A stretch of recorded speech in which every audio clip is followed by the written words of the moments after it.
Fala galera, beleza? Sejam bem-vindos mais uma vez ao canal Assim Facilita. Estamos de volta com conteúdo novo e exclusivo para vocês.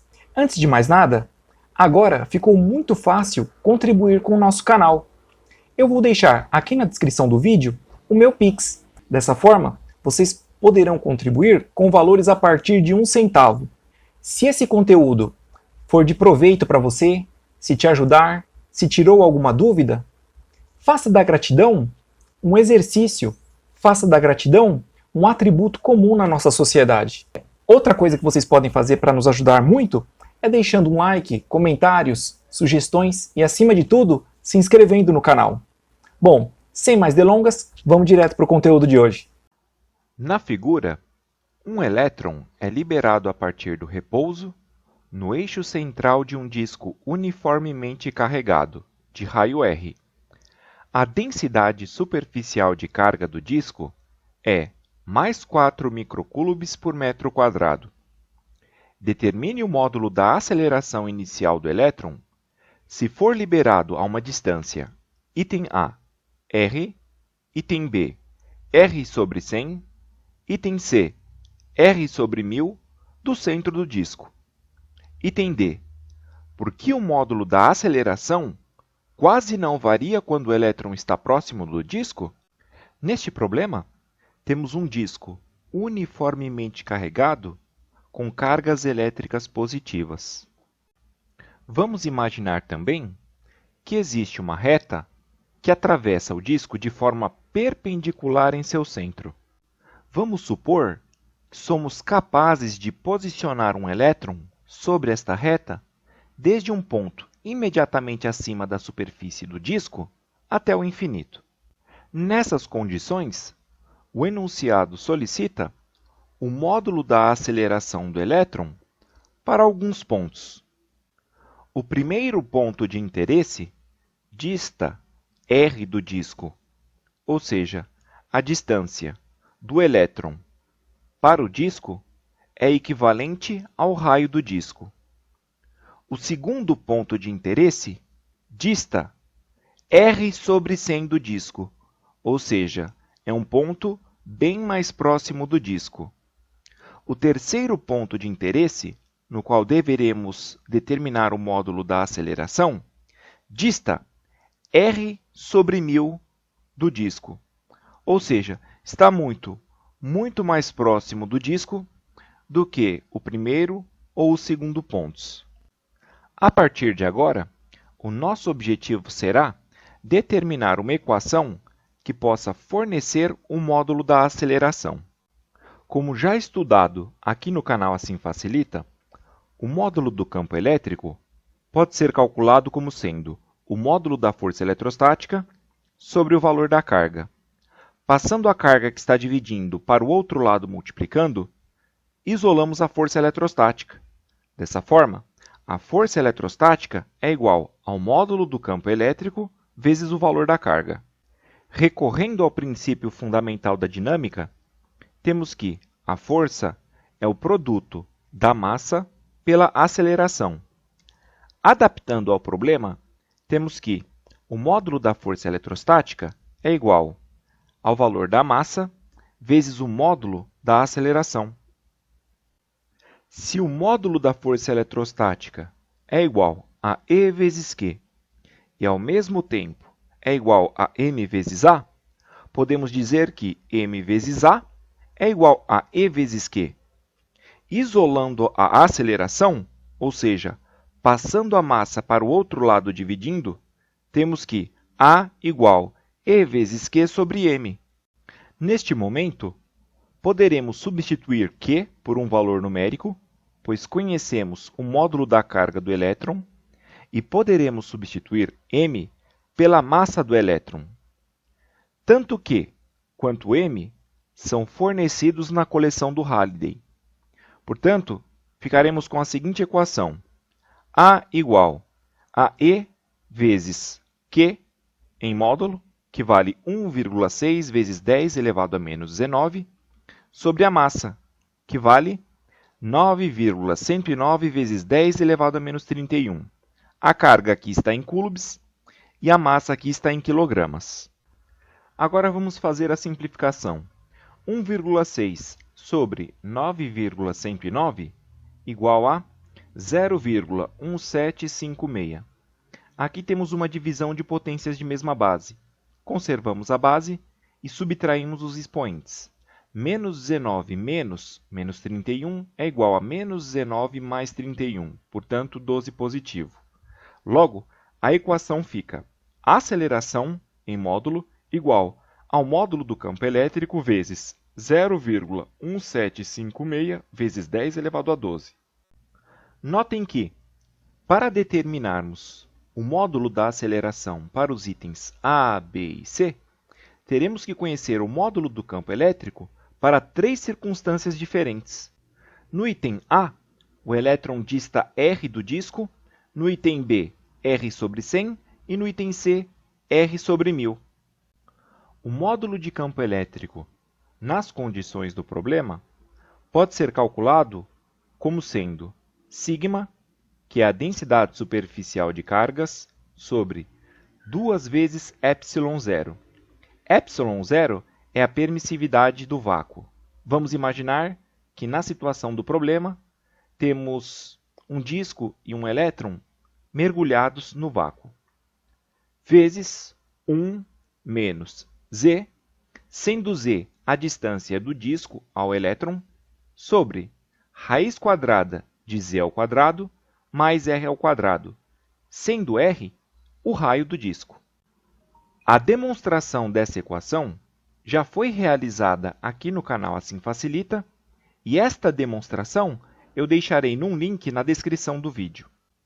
A densidade superficial de cargas, sigma, é fornecida no problema. Vale mais 4 microcoulombs por metro quadrado. Podemos trocar micro por 10 elevado a menos 6.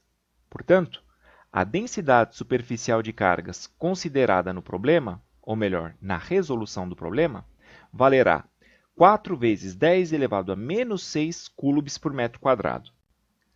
A permissividade do vácuo, ε0, é fornecida na coleção do Halliday e vale 8,85 vezes 10 elevado a menos 12 coulombs ao quadrado sobre Newton vezes metro ao quadrado. Vamos simplificar. 4 sobre 2 vezes 8,85 é a mesma coisa que 0,2260. Temos também uma divisão de potências de mesma base. Vamos conservar a base e subtrair os expoentes. Menos 6 menos 12 é igual a menos 6 mais 12, portanto, 6 positivo. Temos então que o módulo de campo elétrico, nas condições do problema, vale 0,2260 vezes 10 elevado a 6 vezes 1 menos z sobre raiz quadrada de z ao quadrado mais r ao quadrado. Vamos chamar esta equação alcançada de equação referência. Anotem num papel, porque ela será muito importante mais adiante. Notem que 0,2260 vezes 10 elevado a 6 é constante. É constante para o cálculo do módulo do campo elétrico vinculado ao item A, ao item B, ao item C. No entanto, este fator entre colchetes é variável. Por quê? Z, que é a distância entre o disco e o elétron, varia para cada item. Muita atenção agora. Nos passos adiante, eu vou fazer o seguinte. Este fator entre colchetes, eu vou separar do restante da equação e vou calcular para cada item. Vamos resolver a expressão segregada para o item A. No item A, a distância entre o disco e o elétron vale r. Portanto, trocaremos z por r. O raio do disco vale r. Com as substituições feitas, eu vou apenas narrar as partes principais. R ao quadrado mais r ao quadrado, 2r ao quadrado. Desta linha para esta linha, a única coisa que foi feita foi a separação das raízes, porque raiz quadrada de 2 vezes r ao quadrado é a mesma coisa que raiz de 2 vezes raiz de r². Nesta linha, eu posso cortar o índice da raiz com o expoente, ficando apenas com r. Nesta linha, r aparece no numerador e no denominador. Podemos cortar um com o outro. Portanto, ficaremos com 1 menos 1 sobre raiz quadrada de 2. Com a ajuda da calculadora, percebemos que o resultado disso vale 0,2929. Agora, vamos calcular a expressão segregada para o item B. No item B, z é igual a r sobre 100. Portanto, vamos substituir z por r sobre 100. O raio do disco continua sendo r, portanto, aqui não haverá mudança. Novamente, eu vou narrar apenas as partes principais.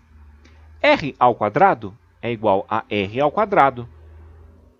100² é a mesma coisa que 10² ao quadrado. 10² é igual a 10 elevado a 4. Por quê?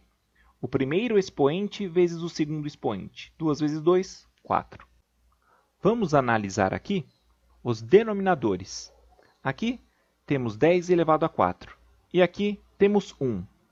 Mínimo múltiplo comum, 10 elevado a 4. 10 elevado a 4 dividido por 10 elevado a 4, 1 vezes r², r². 10 elevado a 4 dividido por 1, 10 elevado a 4. 10 elevado a 4 vezes r² é igual a 10 elevado a 4 vezes r². Nesta somatória, ocorre algo muito interessante. A contribuição de r² na resposta final, na somatória final, é muito pequena. Dessa forma, podemos considerar que, na prática, r² mais 10 elevado a 4 vezes r² é a mesma coisa que 10 elevado a 4 vezes r². Nesta linha, no denominador, podemos segregar as raízes, ficando com raiz quadrada de 10 elevado a 4 vezes raiz quadrada de r² sobre raiz quadrada de 10 elevado a 4. Agora, podemos simplificar este índice com este expoente, este índice com este expoente e este índice com este expoente, ficando com 10² vezes r sobre 10². 10² dividido por 10², 1. Portanto, aqui, no denominador, ficamos apenas com r. Nesta linha, temos divisão de frações. Mantemos a primeira e multiplicamos pelo inverso da segunda. Percebemos que podemos fazer o seguinte: cortar r com r, ficando com 1 menos 1 sobre 100. E a resposta para esta expressão é igual a 0,99. Nesta expressão segregada, para o item C, trocaremos z por r dividido por 1000. O raio do disco permanece sendo r. Então, este valor não tem alteração. Tendo em vista que as operações realizadas aqui são semelhantes às que foram realizadas anteriormente, eu simplesmente vou passar o desenvolvimento, e vocês podem parar conforme a necessidade. Ocorre que o resultado para a expressão segregada vinculada ao item C vale 0,999. Neste ponto, simplesmente eu coloquei aqui na tela a equação referência que tínhamos alcançado anteriormente. Lembrem-se que esta equação referência é uma equação que nos fornece o módulo do campo elétrico para as condições do problema. Para o item A, 1 menos z sobre raiz quadrada de z² mais r² equivale a 0,2929. Para o item B, a expressão vale 0,99 e para o item C, a expressão vale 0,999. Podemos então determinar os módulos de campo elétrico para os itens A, B e C. O módulo de campo elétrico para o item A vale 0,0662 vezes 10 elevado a 6 newtons por coulomb.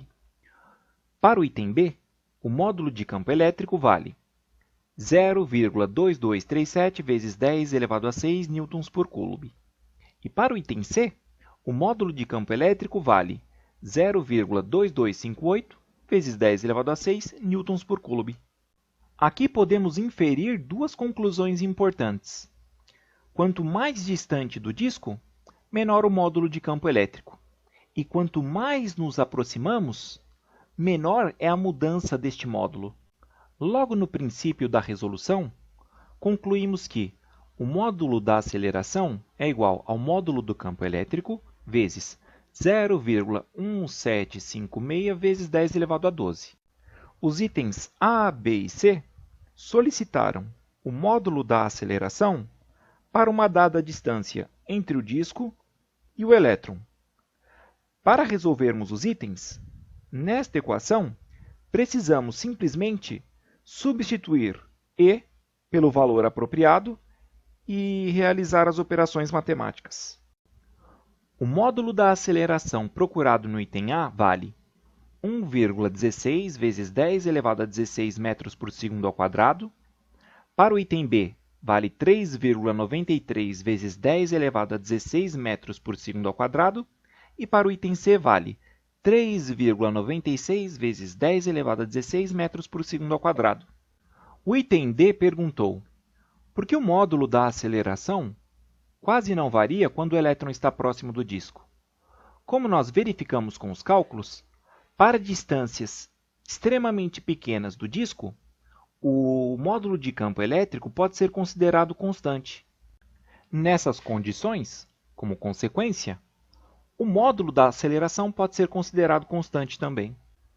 Eu vou deixar na descrição do vídeo links para aulas conceituais vinculadas ao campo elétrico. Dessa forma, vocês poderão ter um embasamento melhor, caso desejem. Galera, encerramos aqui mais um conteúdo e eu espero que tenha sido bastante proveitoso a todos vocês. E agora temos uma novidade. Vocês podem seguir a gente lá no Instagram. Temos material de apoio, novidades, bastidores, enfim, informações que vocês podem gostar. Agora, no YouTube, vocês podem deixar também um like, comentários, sugestões e se inscrever no canal. Vai ser de muita ajuda. E também não se esqueçam de compartilhar com os colegas de sala, porque a sua dúvida pode ser a do seu colega também. Mais uma vez, espero que tenha sido tudo muito proveitoso. Vamos ficando por aqui. Um abraço e espero vocês no próximo vídeo.